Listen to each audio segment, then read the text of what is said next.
All right, thanks for joining us for another edition of City Matters. And our guest today is City Councilman for Ferguson, Brian Fletcher. Brian, thanks for joining us. You're welcome. I can't think of how many things have happened over the last year in 2015, but amid all of that, most, kind of a roller coaster ride of events.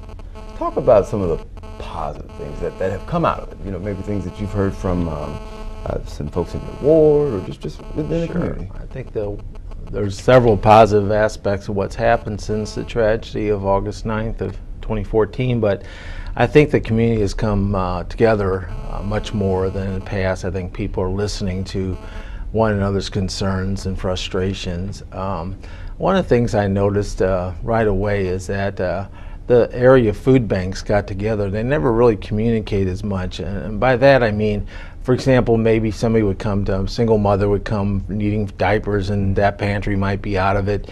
Now they meet quarterly, and they know what supplies one another has, and if they're not sure, they give them a call so they can direct services in a better fashion and more efficiently. So that's helping. Even prior to the tragedy, the Ferguson Ministerial Alliance wasn't fully a diverse organization. Now it is. It's true inclusion, and to that effect, that's good. And to that extent, we started an organization called the I Love Ferguson Committee back on August 14th of last year, and we've raised $300,000 now, and we've given almost most of the money away to 54 different businesses, and now we're giving money away to different children's charities and schools. As a matter of fact, we just arranged to purchase 200 jackets that we're going to distribute through the Ferguson Florissant School District, and this is going to be distributed through our Ferguson Police Department. So we're partnering with the Sports Print doing that. And through that office of the I Love Ferguson office, you've been able to meet people, I'm sure, from all over. All over the world, quite frankly. We have shirts or products or cups in 49 different countries in all 50 states. And as a matter of fact, just yesterday we had 3 orders over the internet. So we're still receiving orders from all over the United States and all over the world. So it's amazing. And why is that important? I mean, certainly you're raising money for the great causes, but do you think that that's important beyond just extra? Well, sure. I mean, it's showing that people care, that people are tuned in to a situation that is a part of our history now, and I kind of joke about it, but it used to be when you would travel, you'd say you're from St. Louis because nobody knew what Ferguson was, and today, no matter if you're in Iowa or you're in Hong Kong, you know where the city of Ferguson is, for good or bad. We do have an identity now. Right.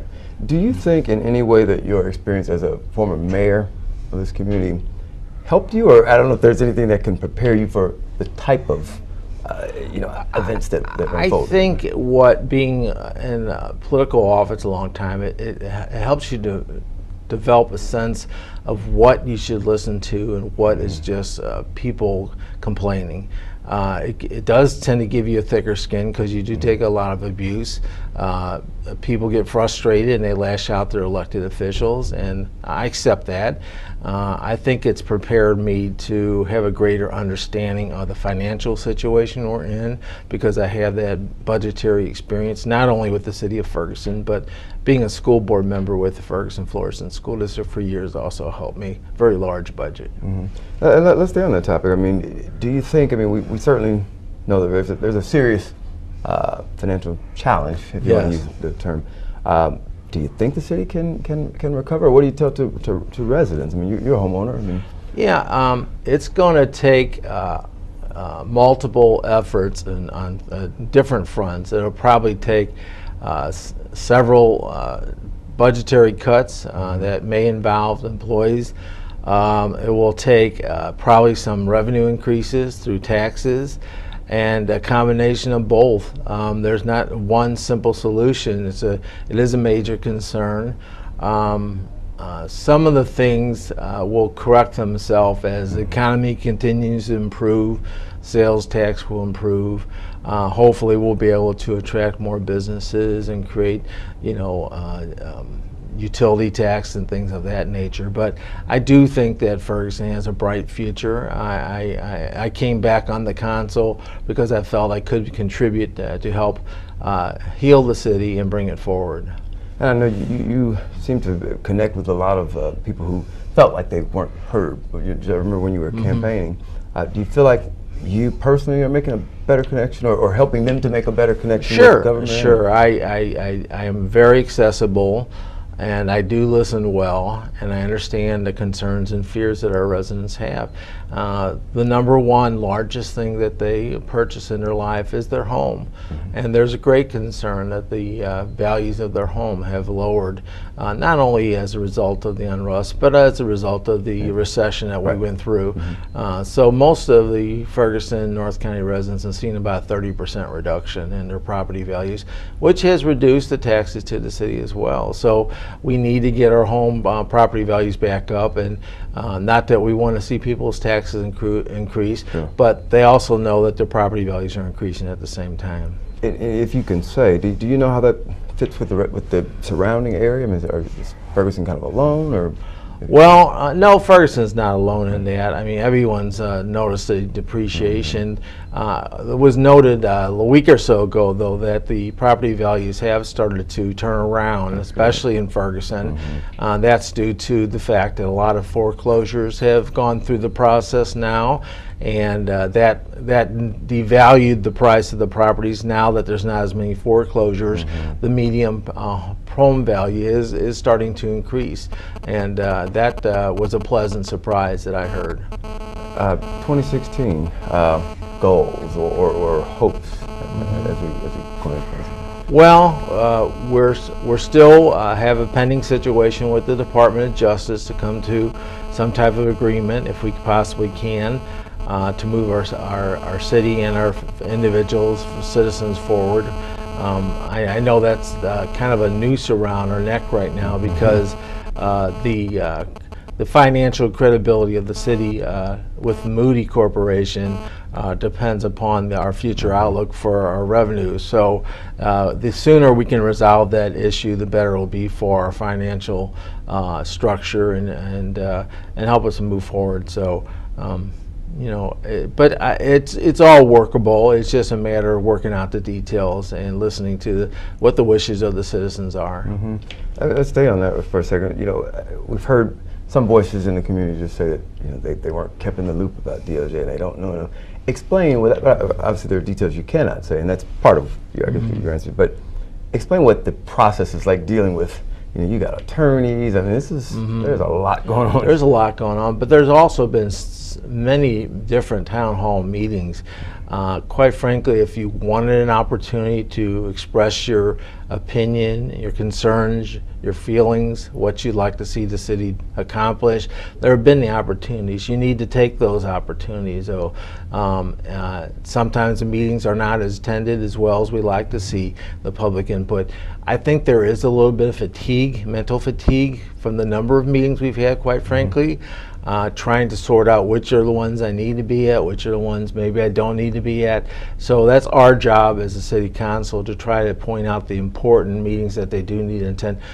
I, as a council person, I can speak for myself, I want to know the input of the citizens and how they feel. That was what I was elected to do. So it's important to me to hear from people. But you know, there's other ways that people communicate. They call you on the phone, they'll see you at the grocery store, at church, and they certainly aren't shy about telling you what their opinions are. Sure. Sometimes they want to say them in private because they don't want to take the public stand at a meeting, but they do share. And so what you can assure people is that even though they're not privy to the inner workings of the negotiation process, at least you have their voice, hopefully. Exactly. And you're bringing that to the table. We are bringing that to the table. We're asking that the Department of Justice does allow us the opportunity before we have to vote on to show the agreement in public, so that we can have even further input and guidance in making our decision. So I believe there will be that opportunity, and I'm pushing for that personally. The more input we can, is the better off we can be. And I know that it seems like everybody's admitted you know, a lot of lessons have been learned in this whole process and challenge of getting through the year. Do you think that, I guess, do you feel like we're a better connected community, or it was always a diverse community, but at least some people felt like people weren't talking as much. And stay right there. I'm going to come right back. We're going to take a break, Brian. Okay. We're going to take a break and we'll be right back with more. All right.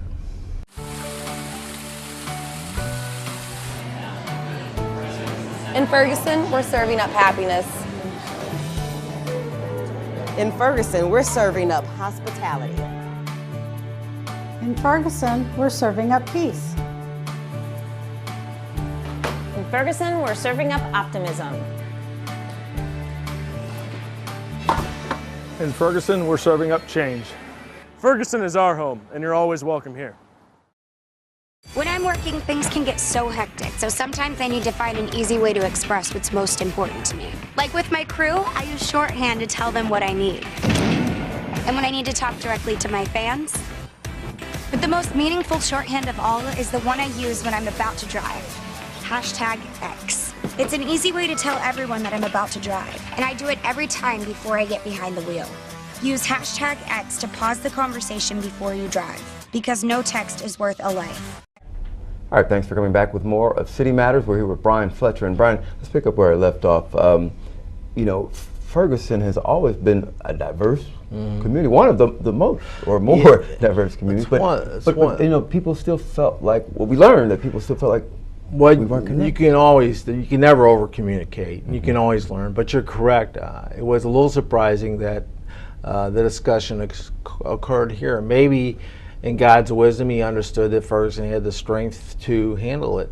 But we have, 1994, we had what we call the Oak Park Exchange, which was acknowledging that our community was changing and that we had to grow and use that as a strength. And out of that, we formed an organization called Proud People Reaching Out for Unity and Diversity. And I've always been very proud to be an elected official. And you know, for whatever reasons, African Americans and not only our community, but in a lot of communities, have been shy about seeking elected office. And I'm proud to say that I was on the council when we appointed several African Americans to take that first step and to show that African Americans could be supported. As a matter of fact, both the individuals that did get appointed ran on their own and were successful in their election. So now we have 3 African Americans on the council, and I think that anyone that doesn't feel they have a chance now has been proven they can win if they put on a successful campaign. Right. So that's good for inclusion. Sure. And besides that, the other thing too, you know, people got to turn out to vote. Yes. And then too, just like it's mentioned about coming to council meetings, you got to be engaged. You have to participate. You know, it's you know, there's an old saying, don't complain if you don't participate or you don't vote, you know. And there is some truth to that. You really, I know some people don't feel like their vote makes a difference, but you know, a lot of things in history have been decided by one vote, and it really is important. I remember as age 24 in the city of Country Club Hills, I ran for mayor and I lost by 11 votes. So, I mean, votes can be close sometimes, and believe me, I learned a lesson, you know, that every vote counts at that time in my life. But one of the other things I wanted to talk about is the police department. We're in a process now of seeking a permanent police chief. Yeah. What are some things, I know we were on a path with interim Chief Andre Anderson with community policing and making some changes. Right. Do you want to see, I guess, the police department continue in that direction, or? Oh, it's definitely important. I mean, there's no doubt. I think police departments got away from that. I remember as a child growing up in Delwood, and we knew our officers by name. I still remember Officer Clarence, and he would stop when he saw a group of kids on the corner and engage a conversation. He'd usually have some trinket, whether it was a baseball card or a comic book, something that he probably got donated from some company, but it made us feel like we knew him personally, and we did. And we'd look for his squad car, and there were other officers like that too. So, you know, it's important that our officers engage, especially the youth, because they're our future. And we need them to feel like they can speak freely, and if there's a situation of a serious nature, that they have the comfort level to go speak to them honestly and perhaps stop something before it occurs. So definitely, I fully support community policing. To, getting out of the car, stopping and talking. It's so important to engage the community. I've had a conversation with Andre Anderson many times about why would you leave a job and come to Ferguson? Right. Well, it's a heck of a job. What type of police chief, as a permanent police chief, do you think, or do you hope to have, or what's needed, I guess? Somebody, first of all, is going to want to be here. All right, that's not just taking it because it's a salary, but somebody that truly wants to make a difference in a community. This is a community they can do it in.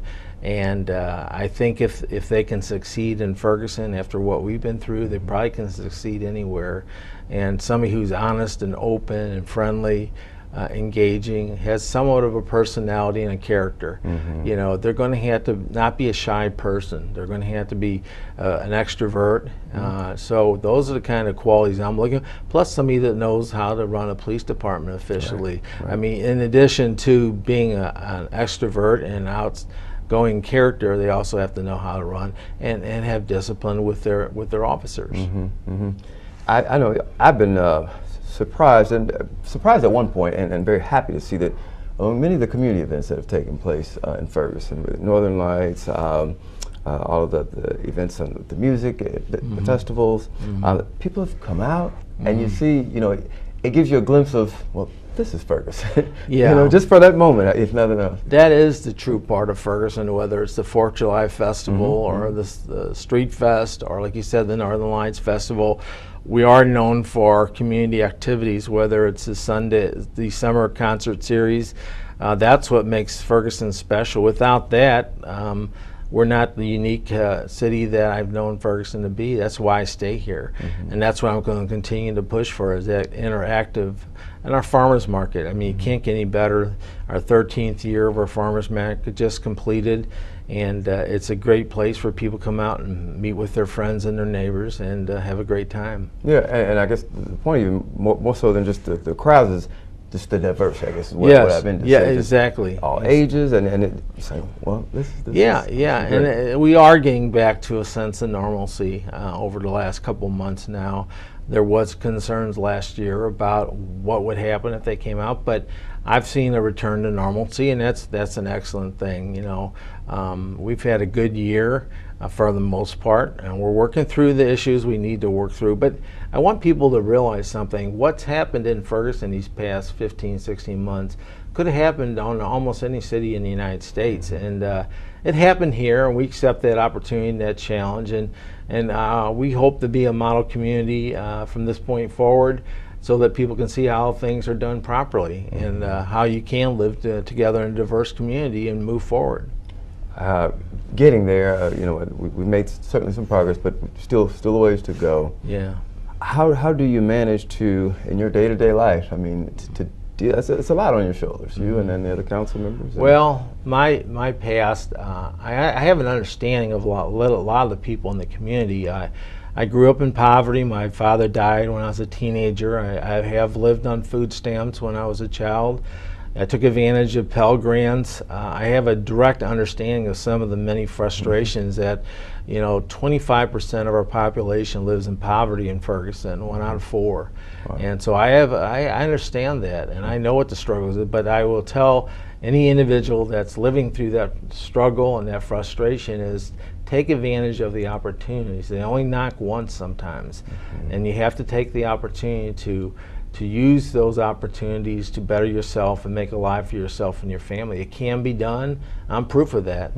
And I'm an early retiree and enjoying life and serving my community, and that's what I was taught as a youth coming up, is that get involved and make a difference in your community, and don't complain, do something about it.